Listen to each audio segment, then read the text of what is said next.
J'aime ta présence, toi mon bien-aimé. Prends-moi dans tes bras d'amour, Jésus. Serre-moi comme ton cœur. Prends-moi dans tes bras d'amour, Jésus. Serre-moi comme ton cœur. J'aime ta présence. Si tu as péché, ce n'est pas le problème de Dieu.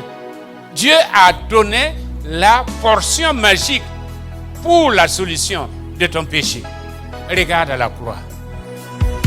J'aime ta présence, Jésus mon roi.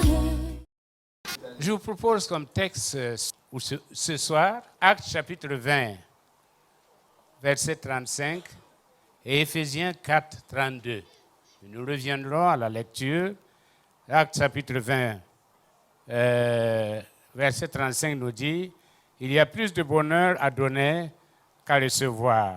Et Éphésiens chapitre 4, verset 32 nous dit « Soyez bons les uns envers les autres, compatissants, vous pardonnant réciproquement, comme Dieu vous a pardonné. » Le thème ou le titre de notre méditation, c'est « Le don, le pardon, deux mots à même de guérir nos maux. » Le don, le pardon, deux mots à même de guérir nos maux. Revenons au contexte. Nous sommes dans un contexte de fête. La fête est l'occasion de multiplier les rencontres avec ceux à qui l'on n'a jamais affaire. Elle est alors la condition du sentiment d'appartenance à une même communauté. Mais elle permet aussi de changer la tonalité de nos relations, la qualité de nos relations, souvent très formelles, avec ceux-là même que nous fréquentons quotidiennement. Eh bien, pendant la fête, nos relations perdent leur apparente unidimensionnalité pour devenir vraiment multidimensionnelles. La proximité physique va de pair avec une certaine ambiance fusionnelle. Dans la Bible, par les fêtes, l'être humain ne se contente pas de reconnaître en Dieu son bienfaiteur seulement, mais il déclare la grâce généreuse et gratuite de ce bienfaiteur à l'égard de son peuple qu'il a libéré et qu'il a positionné.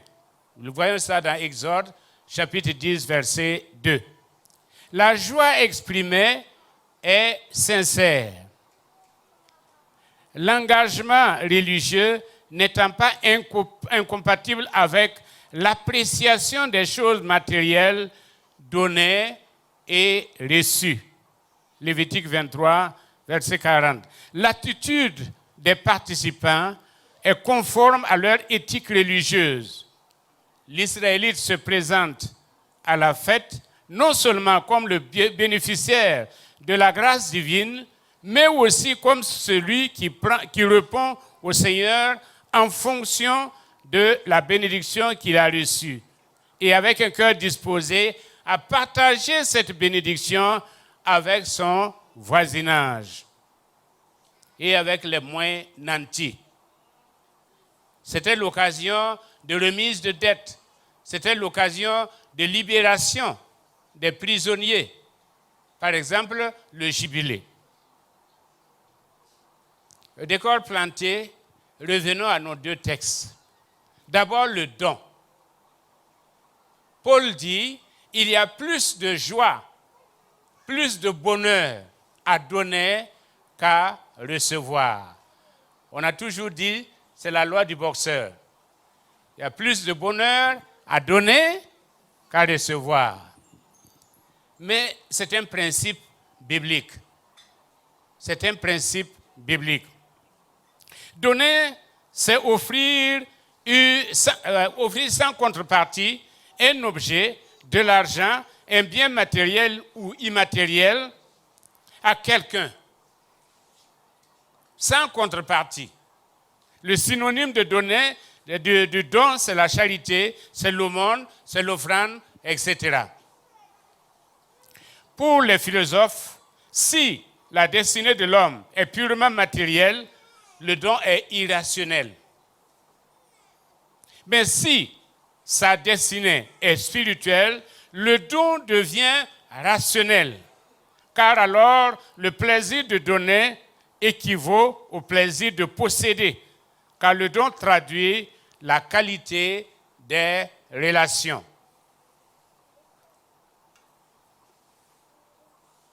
Pour saint Thomas, il y a une équation entre plaisir et gratuité.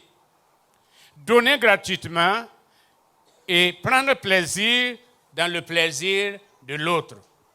Quand on donne, on prend plaisir dans le plaisir de l'autre. Donc, dans la gratuité, il y a un plaisir. Si le donateur ou le donneur, on dit donateur quand ce sont des grosses sommes, donneur quand ce sont des petites sommes. Si le donateur ou le donneur ne trouve pas de plaisir dans le plaisir de l'autre, alors on parle de perversion du don. On parle de perversion du don. C'est le cas, malheureusement, des politiciens. Ils ne trouvent pas du plaisir dans le plaisir du receveur. Ils trouvent du plaisir simplement à donner et en contrepartie, avoir des voix. 3 sortes de dons selon les sociologues. Il y a l'échange rituel. L'échange rituel, c'est donner à Dieu dans l'espoir de recevoir un peu plus. C'est un calcul qui ne dit pas son nom. On donne à Dieu et on se dit, si je donne beaucoup à Dieu, Dieu va me donner beaucoup. Non, ça ne marche pas comme ça. Mais en tout cas, ça existe ce principe-là. Le deuxième principe, c'est échange intercommunautaire. Le don qui maintient la cohésion du groupe. Le don qui maintient la cohésion du groupe. Et troisièmement, la marque d'une distinction sociale. Par exemple, compétition sur le terrain économique ou politique. C'est le style de comportement de certains hommes d'affaires ou de certains hommes politiques. Quand vous voyez, je ne dis pas, on ne va pas venir vous donner discrètement la chose, mais on donne la chose avec publicité. Donc, ce n'est pas vous l'intéressé, que vous soyez content ou pas, ce n'est pas leur problème. Mais leur problème, c'est qu'on sache qu'on a donné, que le monde entier sache qu'on a donné. Ça, c'est un don à sens unique. Pour Marcel Mauss, dans son livre Essai sur le don se présente sous forme d'acte. Le don se présente sous forme d'acte. Acte 1, le don présuppose que le bonheur du donateur ou du donneur passe par le bonheur de l'autre. C'est-à-dire que quand on donne, en fait, c'est le principe, il y a plus de bonheur à donner qu'à recevoir. Le donneur trouve plus de plaisir, plus de bonheur parce qu'il a rendu quelqu'un heureux, il a donné du bonheur à quelqu'un. C'est le donner, le recevoir et le rendre compte. Acte 2, l'acceptation du don. Le receveur, reconnaissant la valeur du don pour son propre usage. J'ai donné, mais le receveur, celui qui reçoit le don, eh bien, il apprécie le don parce que ça rencontre son besoin. Acte 3, le don perd de sa valeur matérielle pour revêtir uniquement et purement la valeur sociale. Alors, que dire? Quelle est l'application que nous pouvons faire? Nous pouvons dire que le don est la manifestation physique de l'amour de Dieu. Il n'y a pas d'amour. Comme nous avons l'habitude de dire, il y a des preuves d'amour. Celui qui aime, donne. On peut donner sans aimer, mais on ne peut pas aimer sans donner. Jamais. On ne peut pas aimer sans donner. Mais on peut donner sans aimer. Mais comme Dieu nous a donné, il nous a donné non seulement la vie éternelle, il nous a donné et tout ce qui va avec cette vie éternelle. En retour, trouvons des voies et moyens pour donner aux autres. Ce n'est pas une question de quantité, mais c'est une question de disposition de cœur. C'est une question de qualité de don. Le peu que vous avez, donnez-le. Et le Seigneur, qui sait tout, vous récompensera. Il n'y a pas de fête sans don. Il n'y a pas de réjouissance sans don. Il faut apprendre à donner.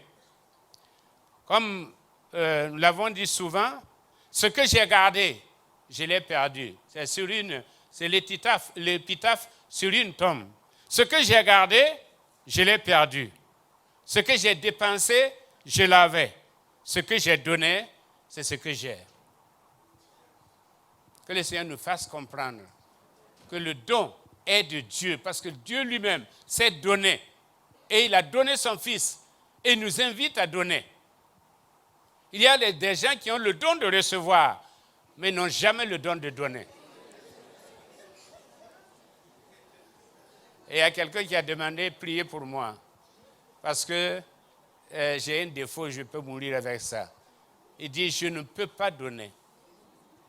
D'accord, rali, rapiengé. Ça, c'est la loi dans le monde et des commerçants. Et d'ailleurs, même dans le monde, plus tu gardes, plus tu deviens riche. Mais en Dieu, plus tu donnes, plus tu deviens riche. Amen. On ne s'appauvrit jamais en donnant. Ce sont des occasions. Et je voudrais vraiment que chacun, que personne ne passe cette période-là sans donner quelque chose à quelqu'un. Ah, je ne parle pas des maris qui donnent aux femmes. Parce que votre amen là est motivé. Vous aussi donnez à vos maris.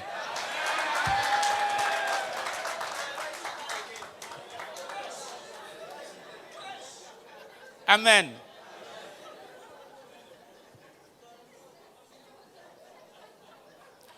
Vous savez, le don permet d'abord, entre autres, la guérison.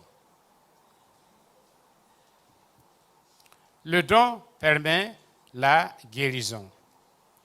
Par exemple, la sœur, le pasteur Silas Sabodro nous a raconté l'histoire ici. La sœur qui était sur son lit de mort, qui a fait appel au pasteur. Elle a remis une certaine somme à ce pasteur en disant, eh bien, je cotisais ça pour t'acheter une mobilette. Mais comme je vais mourir, je vais quand même te remettre la somme. Le pasteur a pris la somme. Et quand il est parti, la sœur a été complètement guérie.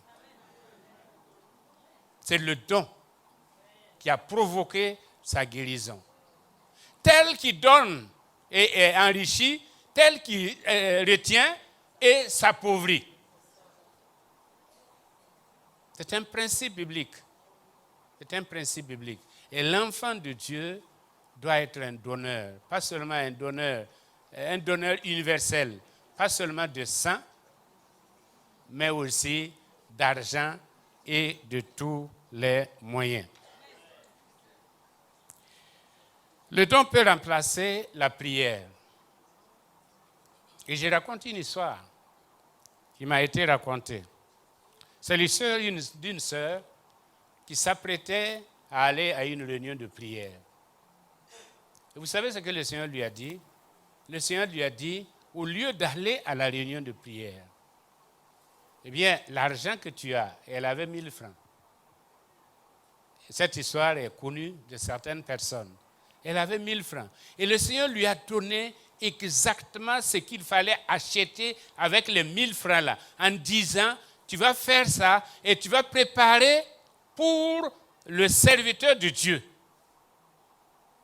Et le reste là, ce que tu voulais aller demander à Dieu là, je te le donne. Amen. Et ça s'est réalisé comme ça. Le don peut remplacer la prière. Des fois, nous prions. Et puis, à côté, nous avons quelqu'un qui est dans le besoin. En tout cas, le principe de préparer, que ce soit Élie, que ce soit Élisée, et que ce soit Jésus, le principe de préparer pour un serviteur de Dieu est un principe biblique. Les 2 veuves ont été bénies. Fais d'abord pour moi. Et ensuite, et le Seigneur a béni. Maintenant, arrivons au deuxième principe, le pardon. Éphésiens 4, 32, comme nous l'avons lu, soyez bons les uns envers les autres, compatissants, vous pardonnant réciproquement comme Dieu vous a pardonné. Si Dieu ne vous a pas pardonné, ne pardonnez pas. Si vraiment Dieu ne vous a pas pardonné, eh bien, il faut en vouloir à quelqu'un toute votre vie. Mais si Dieu vous a pardonné, vous n'avez pas le droit de retenir quelque chose contre quelqu'un. À partir de ce moment, vous n'êtes plus enfant de Dieu. Vous n'êtes plus enfant de Dieu. Vous n'êtes pas approuvé de Dieu. Vous pouvez tout faire, mais vous n'aurez rien. Et surtout, vous allez rater le ciel. Pardonner, c'est supporter. Selon le dictionnaire Larousse, entre autres définitions, c'est supporter, tolérer, excuser un comportement. Et le synonyme de pardonner, c'est oublier, remettre, passer outre sur une faute, absoudre, gracier. Amen.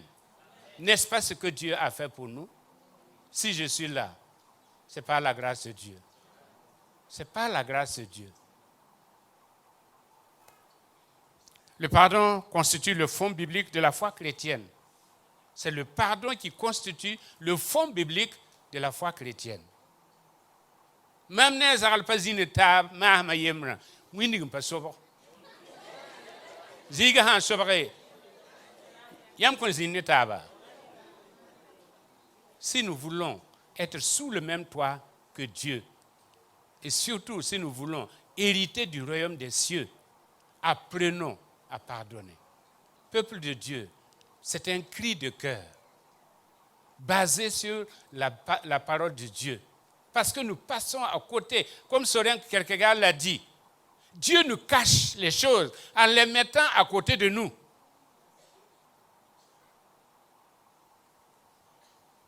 Le pardon, pour voyager, il faut voyager léger. Le chemin est long à faire. C'est ce que Dieu a dit à Élisée. Le chemin est long à faire. Débarrassons-nous de l'envie, de l'amertume, des ressentiments, de la colère et de la peur. Le faible ne peut pas pardonner, car le pardon est la caractéristique du fort. Ce sont les enfants qui ne peuvent pas pardonner. Les hommes pardonnent. Nous avons parlé dimanche de la croissance. Les hommes pardonnent. Les enfants ne pardonnent pas. Parce qu'ils sont enfants.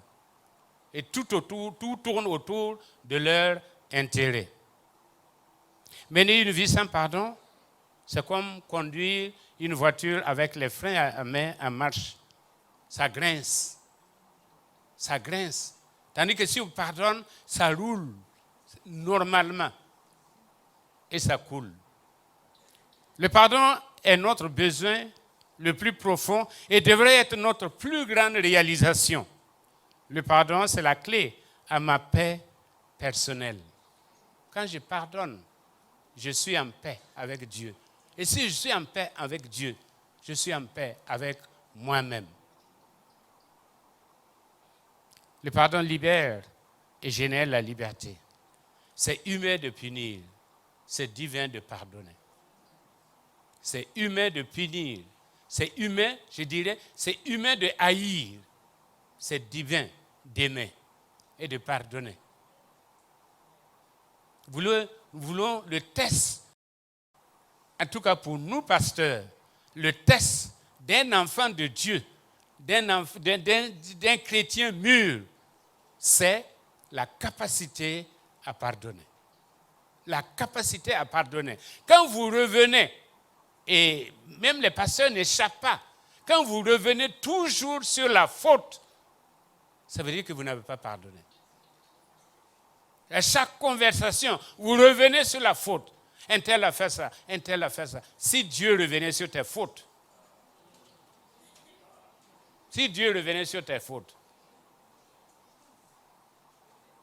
vous vous souvenez, pour ceux qui viennent de l'église centrale, de ce pasteur noir qui a prêché, et il a dit, le pardon, c'est comme quelqu'un qui va pêcher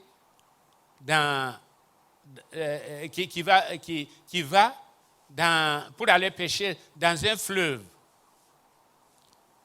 Et il arrive, il voit que c'est marqué « pêche interdite ».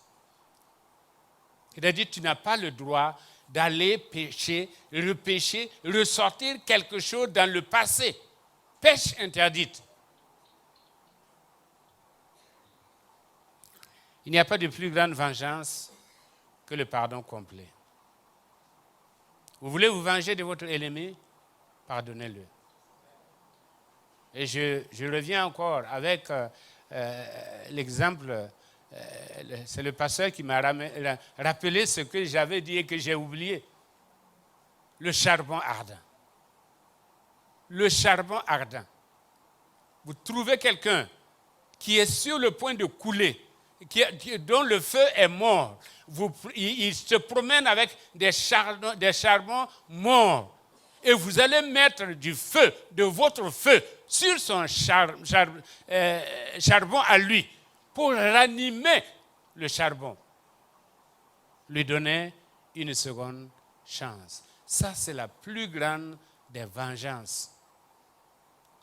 Quand je parle de vengeance, c'est à défaut de quelque chose d'autre. Parce qu'on ne se venge jamais. À moi la vengeance, dit l'Éternel. À moi la rétribution. Richard Dixon disait, ceux qui te haïssent ne gagnent rien, à moins que toi aussi en retour, tu ne te mettes à les haïr. Alors, tu provoques ta destruction. Le manque de pardon bloque la bénédiction. Le pardon libère la bénédiction. Le pardon ne change pas le passé, mais le pardon ouvre l'avenir. Le pardon élargit l'avenir. À retenir et à faire une liste de tout ce qu'on des blessures narcissiques reçues, tu n'avances pas. Mais à faire une liste et des personnes qui t'ont offensé, des personnes qui ne te sont pas agréables, et prier dans ce sens-là en disant, Seigneur, aide-moi à pardonner à telle ou telle autre personne. Le Seigneur le fera. Dieu le fera. Le Saint-Esprit le fera. Et après un certain temps, nous nous sentons légers et le Seigneur ouvre des portes pour nous. Au lieu d'un blocage, il ouvre des portes pour nous. Il y a des prières qui ne sont pas exaucées à cause de l'absence du pardon. Personne ne peut être en porte-à-faux avec l'homme qu'il voit et être en bon terme avec Dieu. Jamais. Tu ne peux pas haïr quelqu'un et aimer Dieu. Ce n'est pas possible. Tu ne peux pas. Parce que tu peux jouer le jeu avec ton entourage. Mais il y a dans le ciel un œil qui voit. Qui voyait Caïn et qui te voit. C'est pourquoi, sois sincère. Et ce que tu ne peux pas faire, Fais comme ce serviteur de Dieu qui disait, Seigneur, aide-moi à atteindre les hauteurs que je ne peux pas atteindre. Si je ne peux pas pardonner, aide-moi. Pourquoi devons-nous pardonner? D'abord parce que Dieu le demande. Mieux, il l'exige. Il exige de ses enfants qu'ils pardonnent. Dieu lui-même l'a fait. Pourquoi pas toi? Si Dieu lui-même a pardonné à la race humaine, il t'a pardonné, pourquoi tu ne peux pas le faire? Quel est ton problème? Et quel est ce problème que Dieu ne peut pas résoudre dans ta vie? Si tu décides de ne pas pardonner, ce n'est plus un problème de Dieu, c'est ton problème à toi. C'est comme le péché. Si tu as péché, ce n'est pas le problème de Dieu. Dieu a donné la portion magique pour la solution de ton péché. Regarde à la croix et tu seras pardonné. Mais si tu refuses de regarder à la croix, comme dans le désert, les gens qui refusaient de regarder les serpents, eh bien, ils mouraient dans leur maladie.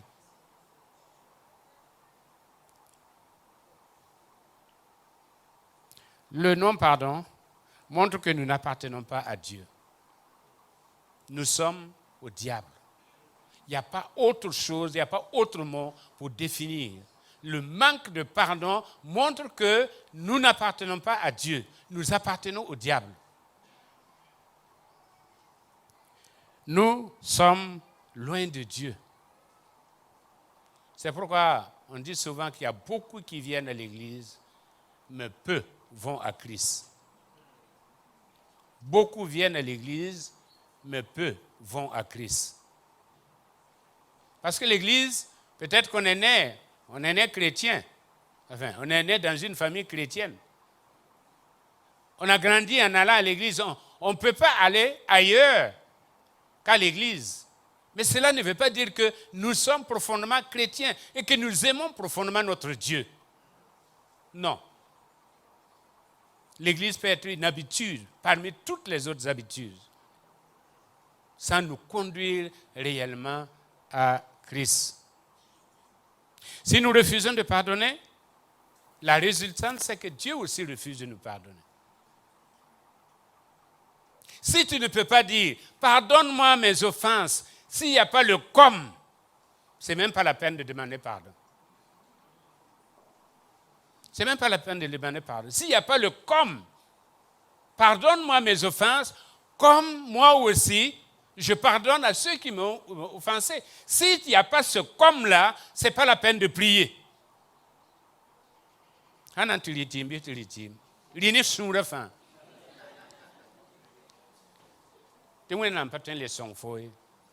ne peut pas t'assister. La grâce de Dieu s'en va de toi.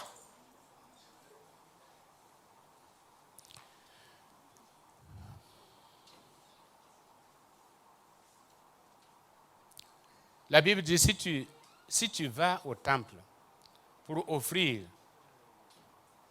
ton offrande, enfin, pour donner ton offrande, et si tu te souviens qu'il y a quelque chose, répare. Il faut réparer avant d'aller. Sinon, ton offrande sera vaine. Dieu ne va pas agréer cette offrande-là. C'est comme l'offrande de Caïn. C'est une offrande qui ne plaît pas à Dieu. Parce que souvent, nous voulons remplacer l'offrande par le pardon. On pense que comme je donne, comme je fais ceci, non, ça ne remplace pas. Nous avons dit qu'un millimètre d'obéissance vaut mieux qu'une tonne de prière. Si tu te souviens, répare. Parce que Paul a dit, quand même je donnerai mon corps à être sacrifié, si je n'ai pas l'amour, la charité, c'est-à-dire si je ne peux pas avoir cette sociométrie, le fait d'approcher mon frère, ma soeur, et de rire, et de le reconnaître que lui aussi, elle aussi, est un enfant comme moi, qu'on appartient à la même famille, et que c'est le sang de Jésus qui coule dans nos veines, à partir de ce moment, j'aurais tout fait, mais je m'entendrais dire, je ne te connais pas. Je ne t'ai jamais connu. C'était le drame de la Côte d'Ivoire. Et le docteur Abel Djalilou a écrit le livre là-dessus. De quelle tribu es-tu? De quel clan es-tu? Parce qu'on s'est mis à différencier. Et puis ensuite, on a animalisé. On voit l'autre comme un animal, ce n'est pas comme un être humain. Donc, on rend service à la société en la débarrassant de cet animal-là. Pardonner, le pardon est nécessaire pour avancer. Pardonner, c'est témoigner de la nature de Christ. C'est témoigner de la nature de Christ. Pardonner, c'est se décharger d'un fardeau. C'est se décharger d'un fardeau. Vous savez, j'expliquais à quelqu'un hier, parler du paradoxe de la puissance. Paul qui dit, j'ai laissé Trophime malade à Milet. Et lui-même, il était malade. Pourtant, il priait pour les malades. Et ça m'a rappelé le pasteur Koudrema. Son seul fils, son fils unique, est mort de tumeur de cerveau pendant que lui-même priait pour les malades. C'est le paradoxe. Paradoxe de la puissance. Nous n'allons pas nous débarrasser de tous les maux, ni dans la famille, ni dans l'Église. Vous aurez toujours des Judas avec vous. Des Judas avec vous. Mais ce n'est pas à vous à régler le problème de Judas. Réglez votre problème. Réglez votre problème. Et laissez Judas. Au moment opportun, il viendra et il saura. Dieu saura ce qu'il va faire de lui. De toute façon, le méchant, soit il se répand, soit il fuit, soit il meurt. S'il refuse de se repentir, eh bien qu'il fuit les lieux.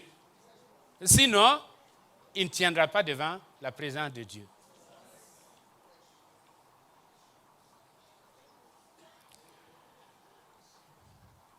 Je vous ai raconté l'histoire de cet homme-là, en avril,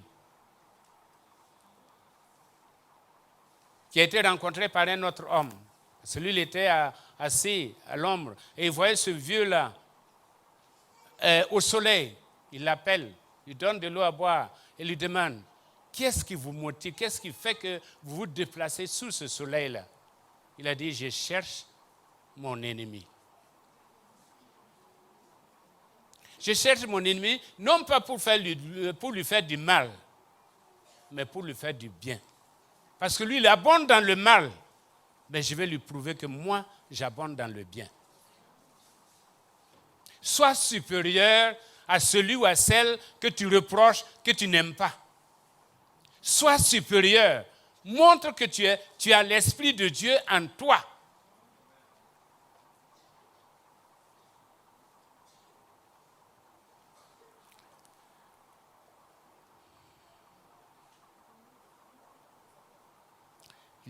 J'ai raconté l'histoire. Je suis allé à Koudougou pour un enterrement. Et c'est quelqu'un qui m'a raconté cette histoire-là. Ça m'a toujours marqué. Il m'a dit qu'il y avait un frère, chef de famille, qui était malade. À un moment donné, je ne suis pas dans le domaine médical, mais chaque fois, par semaine, il venait à Koudougou parce qu'il y avait de l'eau dans ses poumons. Chaque semaine, il venait pour se faire extraire l'eau. Et puis, à un moment donné, il a dit, je sais que je vais mourir.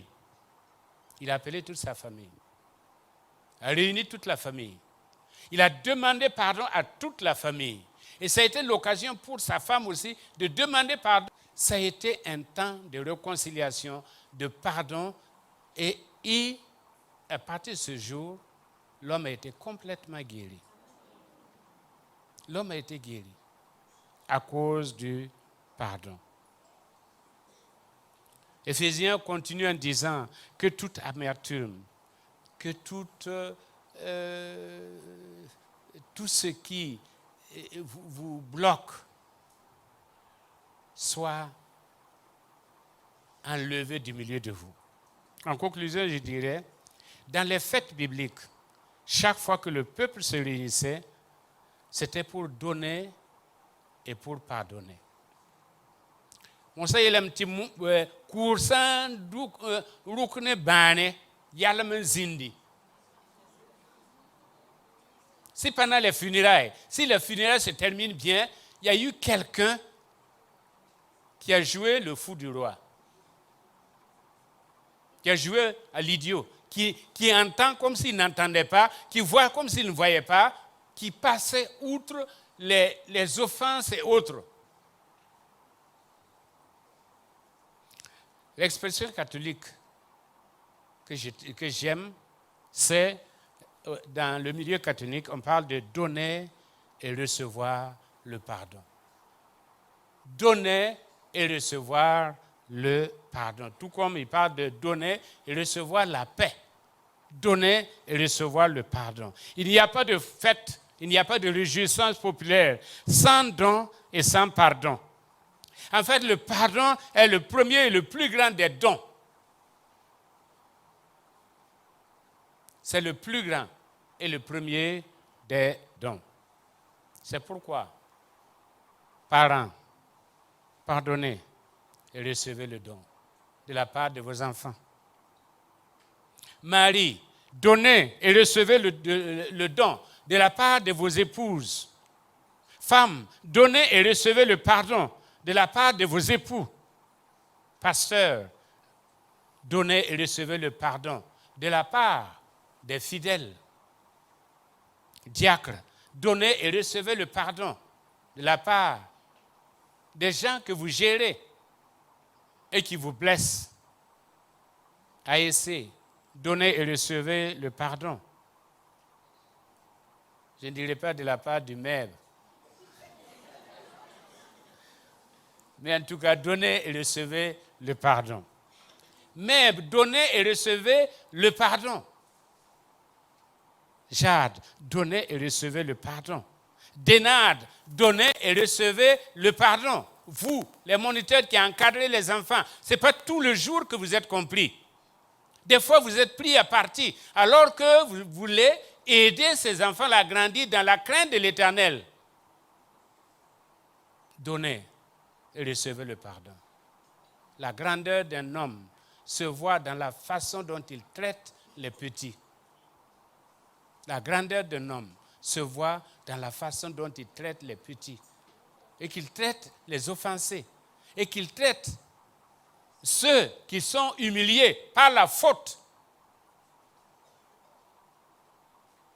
Peuple de Dieu, sanctifié et justifié, appelé du nom du Seigneur, donnez et recevez le pardon de Dieu.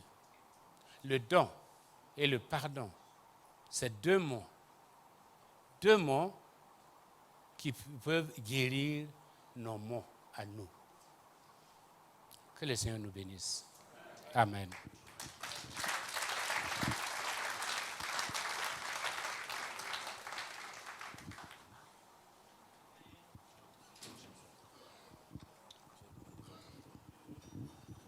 Gloire à Dieu.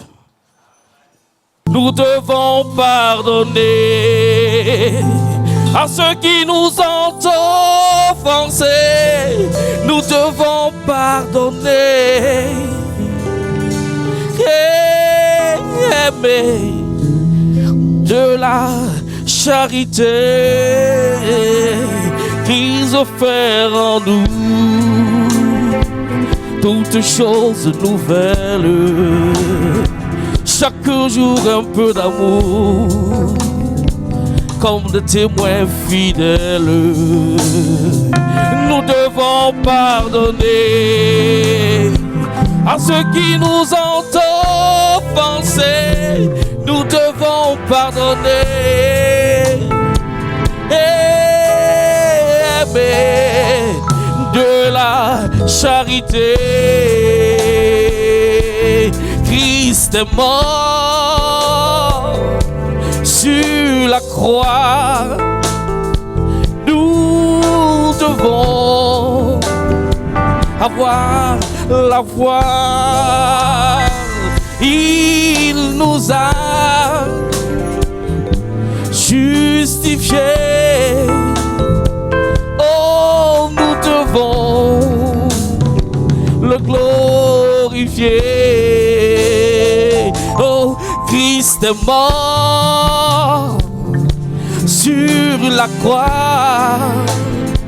Oh, nous devons avoir la foi. Oh, il nous a justifiés.